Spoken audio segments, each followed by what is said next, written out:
오늘 우리에게 주신 하나님의 말씀은 신약 성경에서 봅니다. 신약 성경 4쪽 마태복음서 5장 6절 말씀을 장성 목사가 풀어서 번역한 연이어본으로 봉독합니다.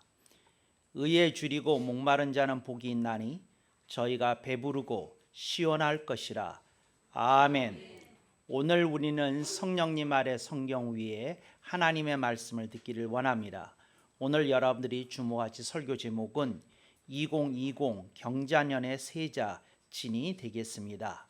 한 해를 내다보면서 올해는 아마도 이런 흐름이 되지 않을까 싶어서 그 많은 그 한자 중에서 한 글자를 선택한 글자를 세자라고 부릅니다.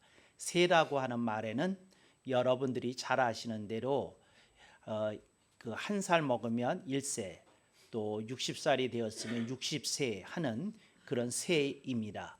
그 세라고 하는 말에는 1년이라는 뜻도 있고 또 한국어로는 그 토박이 말로는 살이라는 뜻도 있다. 이렇게 여러분들이 이해하면 좋겠습니다. 그래서 한 해를 내다보는 글자를 고르는데 그 글자가 무슨 글자냐? 진입니다. 그 진이 어떻게 쓰여지는고 하니 보일시 변에 참 진자를 씁니다. 그러니까 참됨을 보이는 것을 진이라 이렇게 얘기합니다. 그 의미는 이렇게 새깁니다. 복되다 진 또는 복받다 진 이렇게 합니다.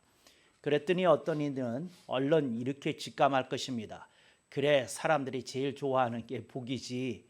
사람들이 베개에다가도 양쪽에다가 복자를 새기고 또 수저에다가도 복자를 새기고 우리 한국 사람은 어디를 가나 복을 떠나서는 살 수 없는 사람들이지. 그래서 목사님이 복을 신년사 설교의 제목으로 선택하신 것이지 이렇게 생각할 수 있습니다.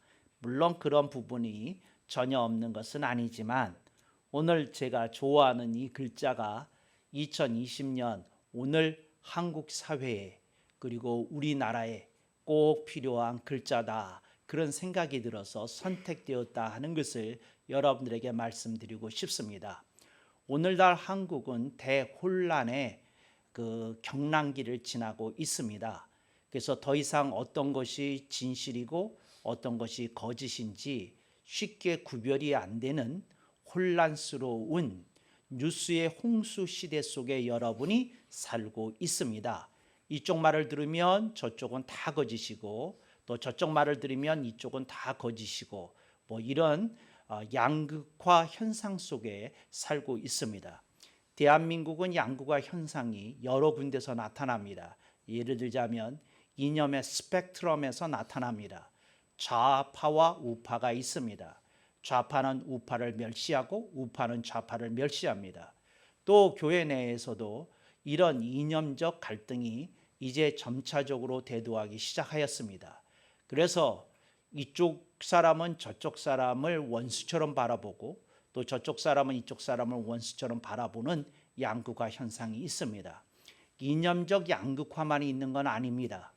소득적 양극화도 점차 심해가고 있습니다. 그러니까 돈을 가진 자, 빌딩을 가진 자, 땅을 가진 자는 점차적으로 점점 더 부자가 되어가고 있습니다.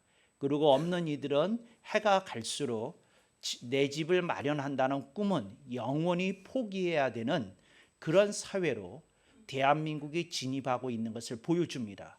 그래서 빈부의 격차가 말도 못하게 점점 벌어지는 현상을 빈부의 그 양극화라고 얘기를 합니다. 혹은 소득의 양극화라고 하기도 합니다. 네, 이런 한국의 가장 큰 두드러진 특징이 이 두 가지인데 여기만 있는 것은 아닙니다. 점점 갈수록 어떻게 돼가고 있는고 하니 나이 드신 그러니까 은퇴한 이후에 노년층하고 이제 취업을 준비하는 젊은 층하고의 그 이렇게 청년과 노년 사이에 갈등이 점차적으로 심해지고 있습니다. 노인들이 늘어나는 사회입니다. 그래서 노인들은 얘기합니다. 이제 100세 시대인데 우리들을 그냥 은퇴만 시키면 어떡하냐? 우리들에게 일자리를 달라 이렇게 얘기합니다. 젊은이들은 이렇게 얘기합니다. 우리들이 일할 자리도 부족한 판인데 그 자리를 계속해서 노년층이 갖고 있으면 어떻게 하겠다는 말이냐. 그래서 점차적으로 젊은이와 이제 노인 간에 이렇게 보이지 않는 미묘한 갈등이 격화되는 사회 속에 우리들이 살고 있습니다. 저는 이것을 3대 양극화라고 부릅니다. 그런데 이런 현상을 보면서 제가 많이 고뇌합니다. 그러니까 고민의 수준을 넘어섰어요. 이걸 어떻게 해야 되느냐. 이런 아주 말도 못하는 사회 속에 우리들이 살고 있다 하는 겁니다. 그래서 사람들은 자기의 입장을 명확히 하고 그 다음에 자기의 입장과 다른 그 어떤 입장이나 의견이나 주장은 들으려고 하지도 않습니다. 그리고는 상대방을 거침없이 몰아내고 있다 하는 얘기입니다. 1960년대, 70년대에 이미 사라졌던 이상한 단어가 다시 등장하기 시작했습니다. 꼰대라는 말입니다. 이 꼰대라고 하는 말은 경직되어 있으면서 그 어떤 가르침을 설파하는 사람을 이렇게 형상화시킨 그런 단어였습니다. 그런데 이제 우리나라는 자기의 말을 들어주지 않으면 그 사람이 나이가 젊던 많던 상관없이 꼰대라고 부르는 이런 슬픈 현장을 우리들이 자주 목격하고 있습니다. 근데 그 말이 늘어나고 있다는 건 무슨 뜻인고 하니 나는 이래. 근데 나는 내 입장과 다른 건 안 들을 거야. 말하지 마. 그리고 당신 틀렸어. 그런 줄 알아. 그리고 난 당신 싫어해. 그러니까 다시 말 걸지도 마. 난 당신 공격할 거야. 뭐 이런 일들이 비일비재하다 하는 것을 여러분에게 말씀드리고 싶습니다. 인터넷에서의 악플은 도무지 말도 안 되는 지경에 이르러서 제가 할 말을 잃을 지경입니다. 그러니까 손흥민이 그 감정의 컨트롤이 안 됐어요. 네, 제가 어떤 악플을 읽었는데 그 악플에 이렇게 달았더라고요. 뭐라고 달았느냐면 감정의 컨트롤이 안 되는 게 자유한국당 닮았다고. 정말 이렇게 그런 얘기를 들으면서 이건 정말 어떻게 생각해야 될까? 이건 정말 스포츠 얘기를 하는데도 느닷없이 그런 얘기가 나오더라 하는 얘기입니다. 화장품 파는 데서도 그런 악플이 나옵니다. 이거는 어느 당이 하는 수작하고 똑같다고. 그러니까 이제 화장품에 대한 어떤 누가 이 화장품은 별로 이런 면에서 가성비 좋지 않은 화장품 같아요. 그랬더니 딱 하는 짓이 어디랑 닮았구만. 뭐 이렇게 올리더라고요. 그 화장품에도 스포츠계에도 전부 다 이게 무슨 말입니까? 이런 것들이 사람들을 사로잡고 있더라는 거죠. 오늘 그러한 우리를 향해서 주님이 우리들에게 들려주시는 음성을 저는 고민해 봤습니다. 그리고 제가 그 성령님 아래 고른 금년의 성구는 마태복음서 5장 6절 말씀이었습니다. 의에 줄이고 목마른 자는 복이 있나니 저희가 배부르고 시원할 것이라 있습니다. 여기 그 배부를 뿐만 아니라 시원할 것이라 이렇게 제가 번역하고 나니까 저도 이게 굉장히 마음에 듭니다. 그런데 오늘 이 말씀을 제대로 이해하기 위해서는 여러분들이 이걸 뒤집어 읽어봐야 됩니다. 저는 성경을 읽을 때 자주 뒤집어 읽어봅니다. 근데 여러분들은 너무 정직하게만 성경을 읽으시기 때문에 성경의 깊이에 접근하지 못할 때가 있습니다. 그래서 이거를 반대편에서 읽어보는 걸 뒤집어 읽기라고 그럽니다. 근데 여러분 함부로 뒤집어 읽기는 하지 마십시오. 그렇지만 때로는 필요하다. 그러면 성경에 대한 어떤 깊은 동찰을 얻을 수 있다. 이런 것을 여러분에게 한번 제시해 봅니다. 제가 이걸 뒤집어 한번 읽어보겠습니다. 성경 말씀으로 듣지는 마십시오. 근데 이걸 이해하기 위한 보조 수단이다. 이렇게 알고 들어보시기 바랍니다. 먼저 예수님이 하신 말씀 그대로를 읽고 뒤집어 읽어보겠습니다.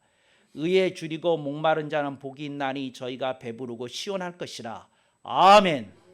근데 이제 제가 이제 두 번째 얘기를 뒤집어서 읽을 텐데 아멘을 하지 마시고 한번 그냥 들어보십시오. 돈에 줄이고 목마른 자는 복이 없나니 저희가 줄이고 목마르리라. 돈에 줄이고 목마른 사람들이 있어요. 그러니까 돈에 줄이고 목마르다는 말이 무슨 말인지 아십니까? 사람이 물질이 부족할 때에 자신이 행복하지 않은 원인이 물질에 있다고 생각하는 겁니다. 이게 돈에 줄이고 목마른 자입니다. 제가 묻겠습니다. 여러분은 돈에 줄이고 목마른 자의 수준은 너무 쓰셨습니까? 그렇다면 돈이 좀 없는 거, 물질이 좀 부족한 것 때문에 행복을 빼앗기지는 않는 사람입니다. 근데 만약에 당신이 물질이 부족한 것 때문에 불편을 넘어서서 불행을 느끼고 있다면 당신은 돈에 줄이고 목마른 자입니다. 예수님은 이런 현상을 보시고 이제 이렇게 얘기하시는 겁니다. 네가 물질에 줄이고 목마른 자가 되었냐? 그래서 네 삶 속에 시원한 게 하나도 없느냐? 하고 하나님 물으십니다. 그리고는 하시는 말씀이 네가 정말로 줄이고 목말라야 될 것은 돈이나 물질이나 황금이 아니라 의다 하고 얘기합니다. 그래서 의에 줄이고 목마른 자는 복이 있나니, 그러니까 의라고 하는 것이 무슨 뜻인고 하니 하나님 말씀대로 사는 겁니다. 하나님의 말씀대로 살지 못하는 것이 이 사람에게 고민이 되고 이 사람에게 고충이 됩니다. 아버지, 제가 말씀대로 살고 싶은데 현실이 녹록지 않아요. 이거 어떻게 하면 좋죠? 하나님 말씀대로 사는 건 알아야 되는데 제가 나쁜 습관이 있는데 그걸 버리지 못해요. 어떻게 하면 좋죠? 하나님, 제가요 하나님을 가까이 하고 싶은데 마음대로 그게 그렇게 잘 안 되네요. 이제 이런 사람이 어떤 사람입니까? 의에 줄이고 목마른 자입니다. 의에 줄이고 목마른 자가 복이 있다는 겁니다. 그래서 오늘 우리들이 의에 줄이고 목마른 자가 될 때에 복이 있다는 주님의 말씀에 우리들이 기꺼이 아멘 해야 될 줄로 믿습니다. 아멘. 돈에 줄이고 목마른 자는 복이 없나니, 정말 생각만 해도 가슴이 답답한 얘기입니다. 저희가 의에 줄이고 목마른 자는 어떻게 된다고요? 배부르고 시원할 것이라. 가슴이 탁 트인 것 같은 일들이 일어날 거라는 겁니다.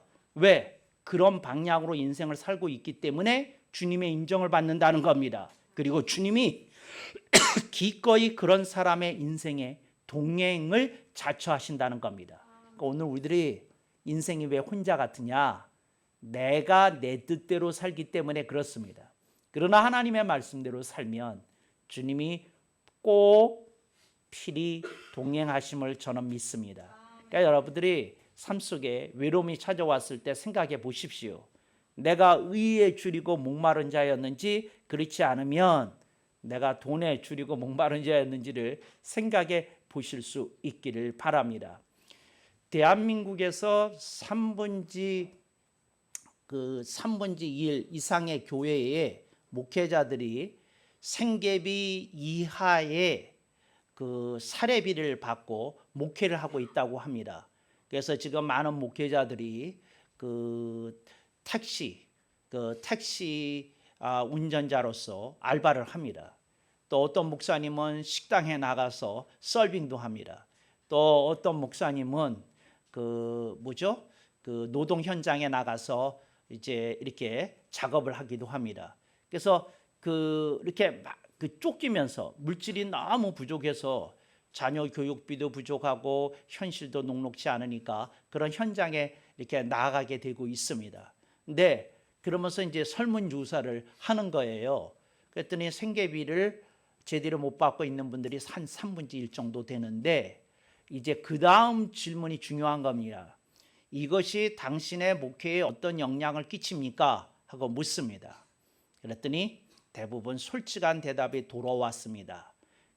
저는 한참 생각하게 되는 것이었는데, 그게 뭐냐면 행복하지 않다고 얘기한다는 겁니다.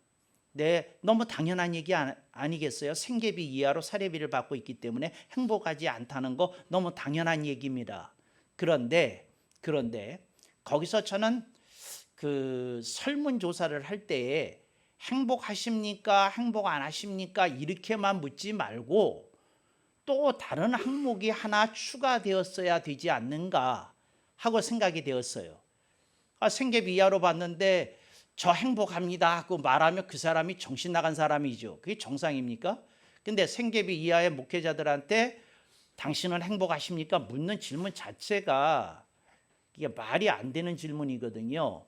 그런데 저는 생각을 할 때 조금 다르게도 한 번 더 물어봐 줬으면 좋지 않았을까?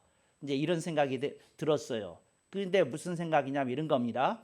그러면 그분들이 대답했어요. 상당수가 과반수 이상이 솔직히 말해 행복하지 않습니다. 이렇게 대답했어요.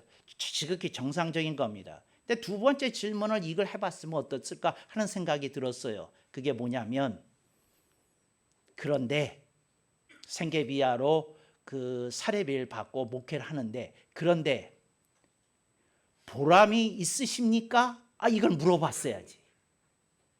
이걸 왜 안 물어봤는가 궁금해요. 그러니까 그거 물어봐야 됩니다. 그래서 그분들이 하는 말이 예, 물질이 부족하기 때문에 솔직히 말씀을 드려서 행복하지는 못합니다.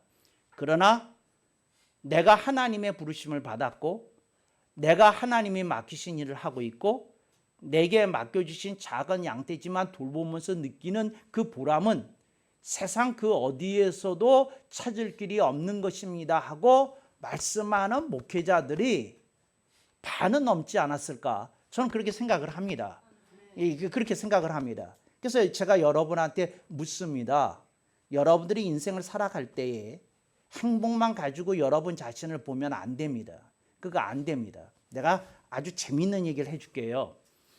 이 부부 세미나 하는 데서 이제 그 남편과 아내가 이렇게 이제 한 자리에서 한 100상 정도 또 작은 그룹으로 나눠질 때는 한 30 커플 정도가 모여서 이제 세미나에서 훈련을 받습니다.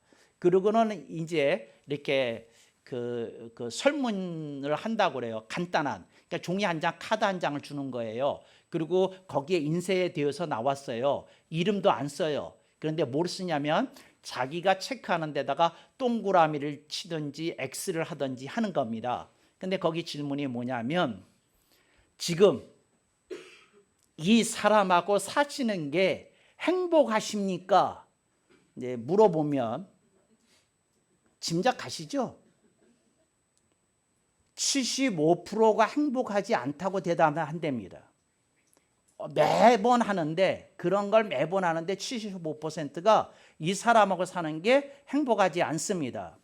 그러면 자 이게 그 다음이 중요해요. 뭐냐면 그러면 행복하지 않잖아요. 그러니까 어떻게 해요?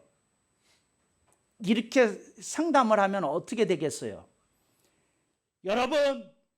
여러분이 이 부부 세미나에 오신 것은 하나님의 초청입니다. 지금 결과가 나왔습니다. 75% 되시는 분들이 행복하지 않다고 나왔습니다. 여러분, 하나님 뜻입니다. 이혼하십시오. 할렐루야 하면 응답받았습니다. 그럼 막 박수치고 난리 나야 정상입니까? 그렇지 않으면 뭔가 좀 이상한데 그런 기분을 느껴야 되겠습니까? 근데 거기다가 하나 더 물어봐야 됩니다. 행복하지는 않는데 보람되십니까? 그거 물어봐야 됩니다. 여러분, 과거에 우리 부모님 세대들은 그렇게 인생을 살았습니다. 뭐를 품고 살았는고 하니 행복을 품고 살았는 것이 아니라 보람을 품고 살았습니다. 그래, 내가 고생은 하는데 우리 애들 교육시켰지. 내가 고생은 하는데 우리 애들 밥 먹고 살았지. 내가 고생하는데 저놈들이 건강해졌지. 내가 고생하는데 그래도 우리들이 조금씩 발전해 왔지. 그 보람을 품고 살았어요. 보람을. 근데 요즘은 보람이라는 건 온데간데 없고 뭐만 남았느냐? 사람이 감정적으로 정서적으로 느끼는 행복이라는 아이템만 남았어요. 그래서 사람들이 낙심하고 절망하고 좌절합니다. 근데 왜 그렇습니까? 사람들이 그런 걸 붙들고 있기 때문에 그렇다. 이 말씀을 드리는 겁니다. 그래서 어떻게 됐느냐? 이렇게 됩니다. 저는 이렇게 말씀을 드리겠습니다. 한번 읽어볼 테니까 한번 들어보시죠. 또 이렇게도 읽어봅니다. 행복에 줄이고 목마른 자는 복이 없나니 저희가 다 이혼할 것이라. 그렇잖아요. 행복에 줄이고 목말랐는데 다 이혼해야죠.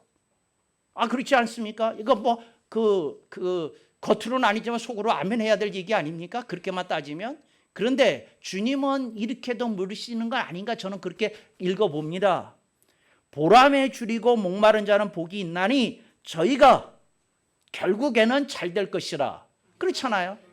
이렇게 읽어야 되지 않냐고요.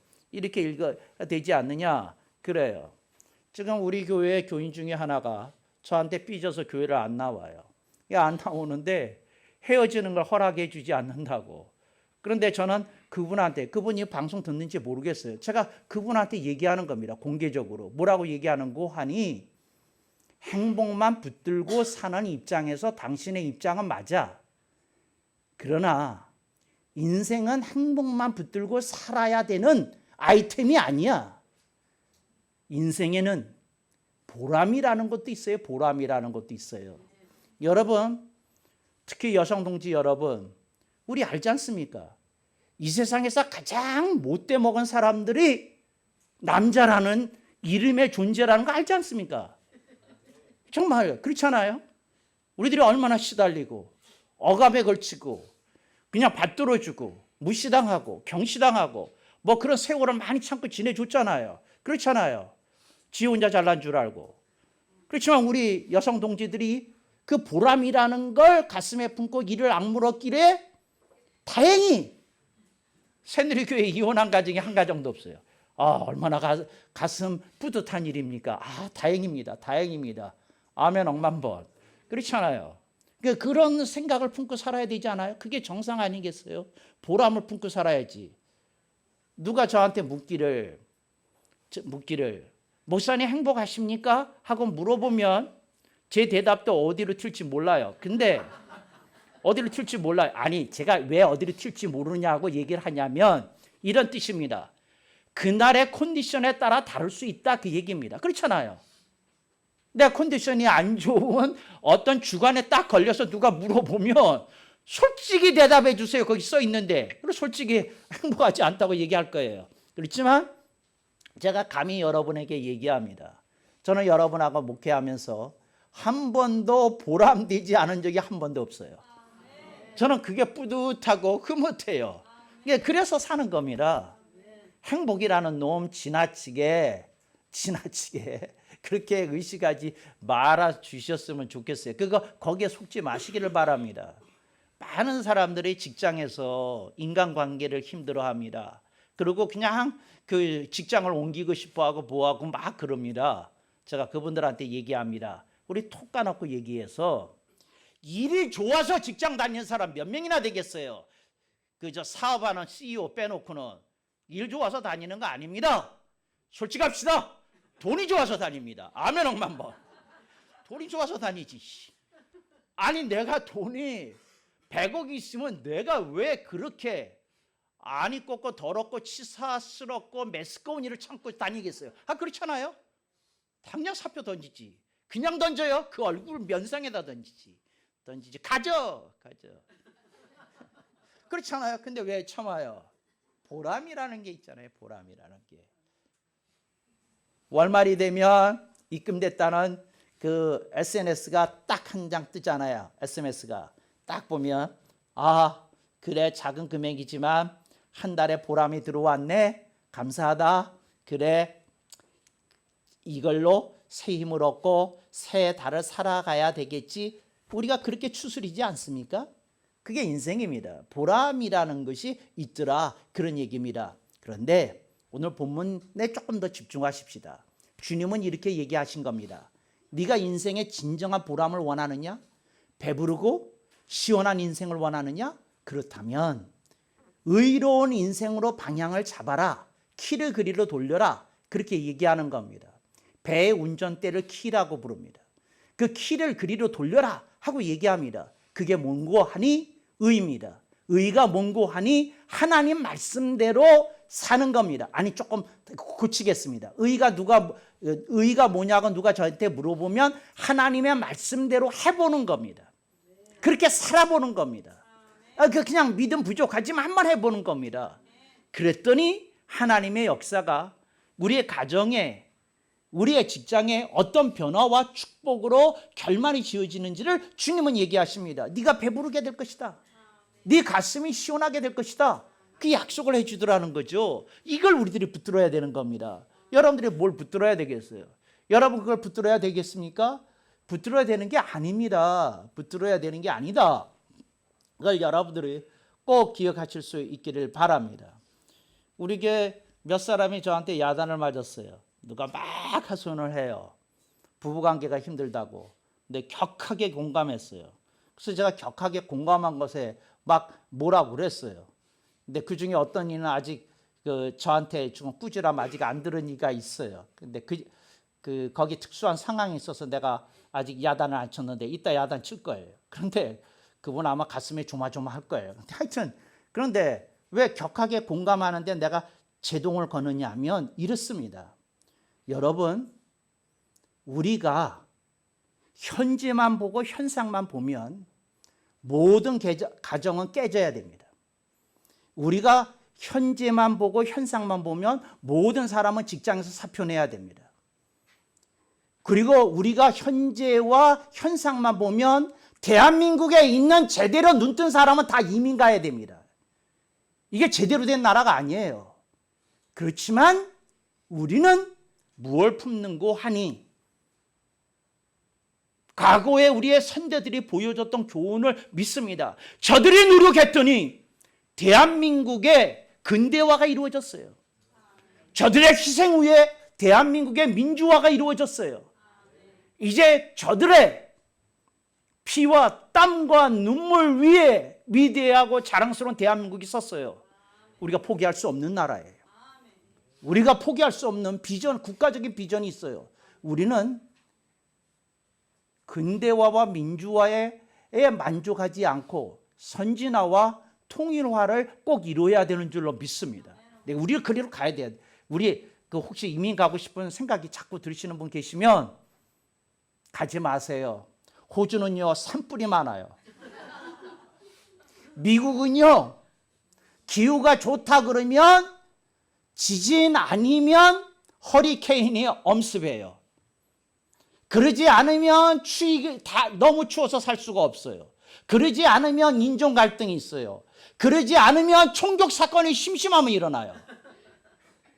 미국이 좋은 나라라는 얘기가 무슨 얘기입니까? 영국이 좋은 나라인 줄 아셨죠? 런던 브릿지에서 가끔씩 테러가 발생해요.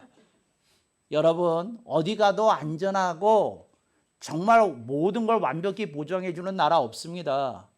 근데 우리가 이런 아름다운 나라를, 이 정도의 나라를 어떻게 이루었느냐?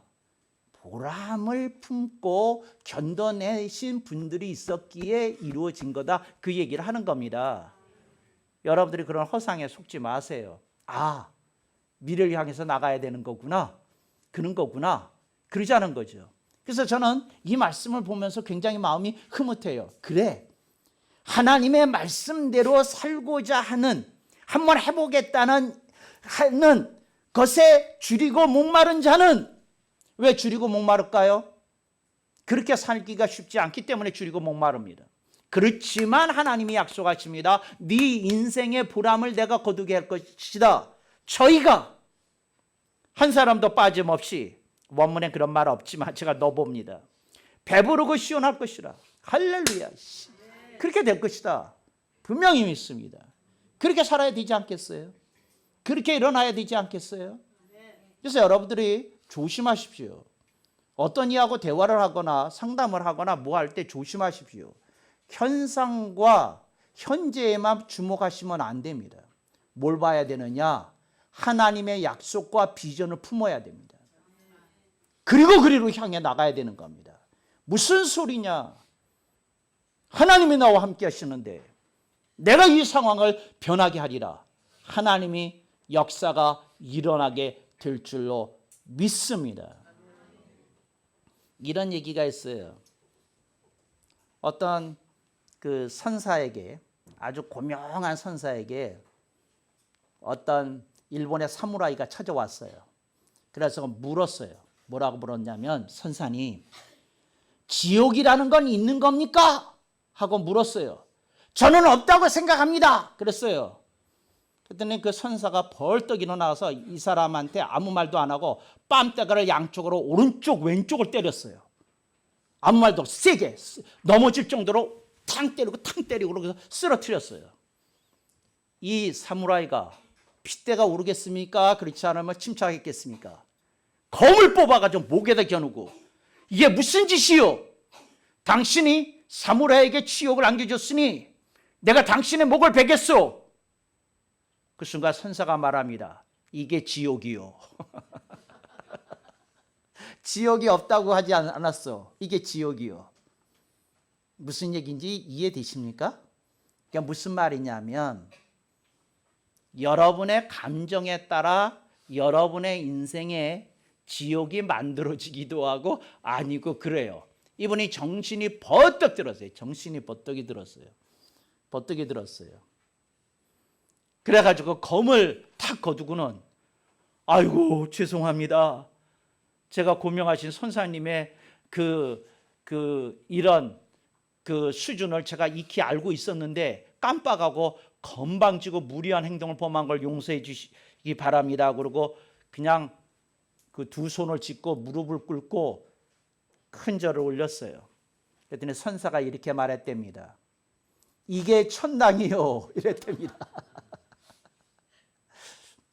무슨 얘기인지 이해되십니까? 내가 감정이 복받치면 모든 게 지옥으로 보입니다. 내가 감정을 조금 가라앉히고 보면 그때에 하나님의 말씀이 들리고 그때에 주님이 나한테 하시고자 하는 음성을 들을 수 있습니다. 여러분이 여러분 자신을 너무 믿지 마세요. 여러분의 의견, 주장, 판단을 너무 믿지 마세요. 여러분이 의지해야 될 것은 오직 하나님과 하나님이 주신 말씀뿐이라는 걸 기억하실 수 있기를 바랍니다. 그럴 때 우리는 겸손히 이렇게 말씀드릴 겁니다. 하나님, 제가 무능하고 무력하지 않습니까? 제가 무지하고 무식하지 않습니까? 제가 감히 어떻게 제 인생을 제 그 의견이나 주장이나 판단으로 제대로 이렇게 꾸려낼 수 있겠습니까? 제대로 살 수 있겠습니까? 근데 주님, 제가 겸손히 무릎 꿇고 머리를 조아리며 구하옵나니 말씀을 통해 저를 가르쳐 주시고 일으켜 세우시고 저를 부족하지만 사용해 주시옵소서. 그래서 제 인생에 진정한 보람이 나타나게 해주시옵소서. 그럴 때 하나님의 역사가 나타나게 해줄 줄로 믿습니다. 거지 부자가 오늘도 와서 예배를 드리는데 그 거지 아들이 아버지한테 쪽지를 또 씁니다. 뭐라 하느냐면, 아버지, 거지에게도 보람이 있나요?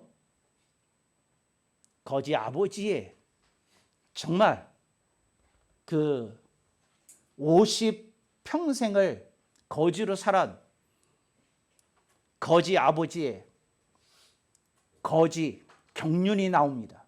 이렇게 얘기합니다. 아들아, 네가 어찌 그것을 잊어먹고 있느냐? 우리가 매일 아침마다 집집이 돌아다니면서 밥 한 끼를 받을 때마다 우리는 그분들에게 보람을 안겨다 주는 보람을 누리는 인생이란다. 우리처럼 모든 사람에게 보람을 주는 사람이 없단다. 누가 우리처럼 아침에 흐뭇함과 뿌듯함을 안겨다 줄 수 있는 인생이 어디 있겠느냐? 너는 이걸 거지의 자부와 긍지로 삼을지니라. 아들이 쪽지에다 이렇게 썼답니다. 오늘만큼은 아버지의 말씀이, 거지 아버지의 말씀이 장성 목사님의 설교보다 100배는 낫네요. 그랬다는 거예요. 그리고 아멘 그랬다는 거예요. 그랬더니 그 단상에서 그걸 듣는 장성 목사는 철없이 뜻도 모르고 자기 설교에 감동받아서 아멘 하는 줄 알고 흐뭇해했다는 거예요. 여러분, 저는 묻습니다. 여러분이 아침마다 누구에게 그렇게 흐뭇하고 뿌듯한 걸 안겨다 준 적이 도대체 몇 번이나 됩니까? 근데 그런 게 의미다. 이게 무슨 말이냐면 너무 거창한 것만 생각하지 말고 내가 내 주변에 있는 사람을 좀 행복하게 해줘야지.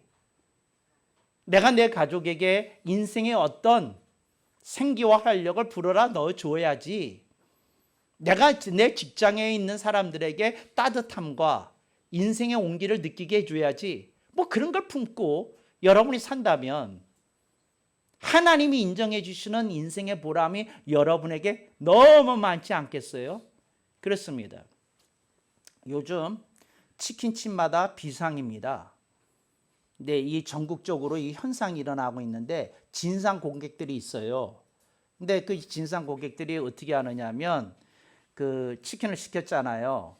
그러면 3분지 2는 먹고 3분지 2를 남긴 다음에 요금도 안 주고 퇴짜를 논답니다. 이걸 뭐 어쩌고 하면서 막 집어 던지기도 하고 행패를 부리기도 하고 뭐 어디다가 뭐 제소한다 그러기도 하고 막 그렇게 행패를 부린답니다.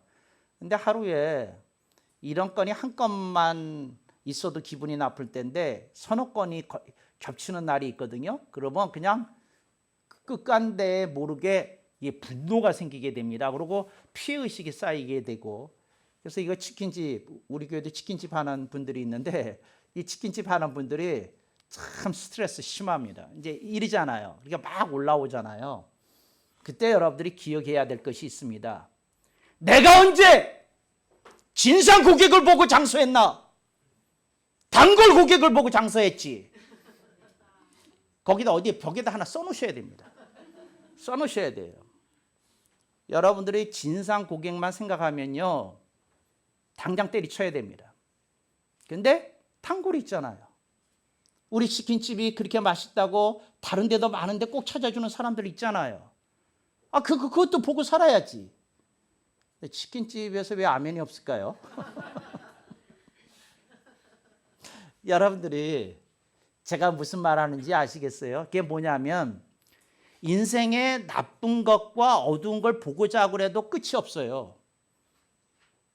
그것만 보지 마시고 여러분을 사랑해 주시는 분들도 보시고 여러분을 인정해 주시는 분들도 보시고 여러분들에게 기대고 있는 가족도 보시고 여러분의 삶 속에서 이루어지고 있는 것도 보시고 그러면서 이 말씀 하실 수 있길 바랍니다. 아버지, 제가 부족하지만 의에 줄이고 목마른 자로 살았더니 정말 복이 있네요. 우리 가정이, 우리 직장이, 우리 사업이 배부르고 시원하게 된 것을 찬양합니다. 그런 한 해가 되시기를 축원합니다. 그래서 우리에게 주신 글자가 뭐냐? 복되다 진, 복받다 진, 글자대로 되시기를 축복합니다. 아멘. 1만 번.